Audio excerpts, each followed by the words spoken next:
വഖഫ് നിയമ ഭേദഗതി ബിൽ ഈ സഭാ സമ്മേളനത്തിൽ തന്നെ പാസാക്കാനിരിക്കെ ബില്ലിനെ എതിർത്ത പ്രതിപക്ഷ എംപിമാർ 2024 വഖഫ് ഭേദഗതി ബിൽ പരിശോധിക്കുന്ന സംയുക്ത പാർലമെന്ററി കമ്മിറ്റിയോട് റിപ്പോർട്ട് സഭയിൽ സമർപ്പിക്കുന്നത് നീട്ടിവെക്കണമെന്ന് സ്പീക്കറെ കണ്ട് അഭ്യർത്ഥിക്കുകയായിരുന്നു പ്രതിപക്ഷ എംപിമാർ. വഖഫ് ബില്ല് ഈ സഭാ സമ്മേളനത്തിൽ തന്നെ പാസാക്കുവാനാണ് കേന്ദ്ര സർക്കാരിന്റെ തീരുമാനം.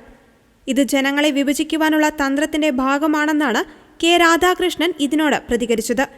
ഇന്ത്യൻ ഭരണഘടന നൽകുന്ന വിശ്വാസ്യതയെ ചോദ്യം ചെയ്യുന്നതും മതങ്ങളിലേക്കുള്ള കടന്നുകയറ്റവുമാണിതെന്നാണ് കെ രാധാകൃഷ്ണന്റെ അഭിപ്രായം. ദൂരവ്യാപക പ്രത്യാഘാതങ്ങൾ ഉണ്ടാകുമെന്ന് ഇ.ടി. മുഹമ്മദ് ബഷീറും പറഞ്ഞു. വർഗീയതയെ തങ്ങൾ പ്രോത്സാഹിപ്പിക്കാറില്ലെന്നും ന്യൂനപക്ഷ വർഗീയതയും ഭൂരിപക്ഷ വർഗീയതയും തങ്ങൾ എതിർക്കുന്നുവെന്നും കെ.സി. വേണുഗോപാലും വ്യക്തമാക്കി. വഖഫിന്റെ നീരാളിപ്പിടുത്തത്തിൽ കേരളമടക്കം ശ്വാസം മുട്ടുമ്പോഴാണ് പ്രതിപക്ഷ എംപിമാരുടെ വോട്ട് ബാങ്ക് നിലനിർത്തുവാനുള്ള ഇത്തരം പ്രഹസനങ്ങൾ.